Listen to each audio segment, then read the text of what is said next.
കാസർഗോഡ് ജില്ലയിൽ എയിംസ് സ്ഥാപിക്കണമെന്ന ആവശ്യം ശക്തമാക്കി ജനകീയ സമിതി. കേരളത്തിന്റെ എയിംസ് പട്ടികയിൽ കാസർഗോഡിനെയും ഉൾപ്പെടുത്തണമെന്നാവശ്യപ്പെട്ട് ജില്ലയിൽ വാഹന പ്രചാരണ ജാഥ നടത്തി.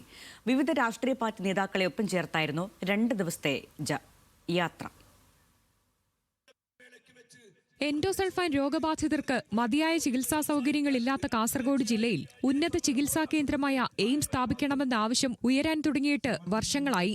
നിലവിൽ കേന്ദ്രം അനുവദിച്ചില്ലെങ്കിലും കേരളത്തിന്റെ എയിംസ് പ്രപ്പോസൽ പട്ടികയിൽ കാസർഗോഡിനെയും ഉൾപ്പെടുത്തണമെന്നാവശ്യപ്പെട്ടാണ് വാഹന പ്രചാരണ ജാഥ. ശില്പി കാനായി കുഞ്ഞിരാമൻ ജാഥ ഫ്ളാഗ് ഓഫ് ചെയ്തു. കാസർഗോഡിന്റെ സ്ഥിതി അത്രയും ദയനീയമാണ്. അതുകൊണ്ട് എയിംസ് ഹോസ്പിറ്റൽ കാസർഗോഡ് തന്നെയാണ്. കണ്ണൂർ സർവകലാശാല മുൻ വൈസ് ചാൻസലർ ഡോക്ടർ ഖാദർ മാങ്ങാടിന്റെ നേതൃത്വത്തിൽ മുളിയാറിൽ നിന്ന് തൃക്കരിപ്പൂർ വരെയായിരുന്നു വാഹന പ്രചാരണ ജാഥ. ഇവിടെ എൻഡോസൾഫാനുമായി ബന്ധപ്പെട്ട് ഒട്ടനവധി ജീവിതങ്ങൾ ഇവിടെ പൊരിഞ്ഞുപോയതാണ്. അതേപോലെ തന്നെ കോവിഡ് മഹാമാരിയുടെ കാലത്ത് 22 ജീവനുകൾ ബോർഡറുകൾ അടക്കപ്പെട്ടതുകൊണ്ട് ചികിത്സ ലഭിക്കാതെ ജീവനുകൾ നഷ്ടപ്പെട്ടു പോയിരിക്കുന്നു. ഈ നാട്ടിലെ ആളുകളൊക്കെ പാവങ്ങളാണ്, പണക്കാരുണ്ടാകാം.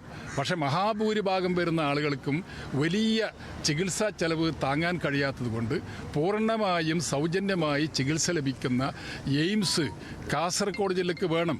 BJP കോഴിക്കോട് മേഖലാധ്യക്ഷൻ കെ ശ്രീകാന്ത് അടക്കമുള്ളവർ ജാഥയിൽ പങ്കാളികളായി. ജാഥയ്ക്ക് പിന്നാലെ പ്രത്യക്ഷ പ്രതിഷേധത്തിനൊരുങ്ങുകയാണ് സമിതി.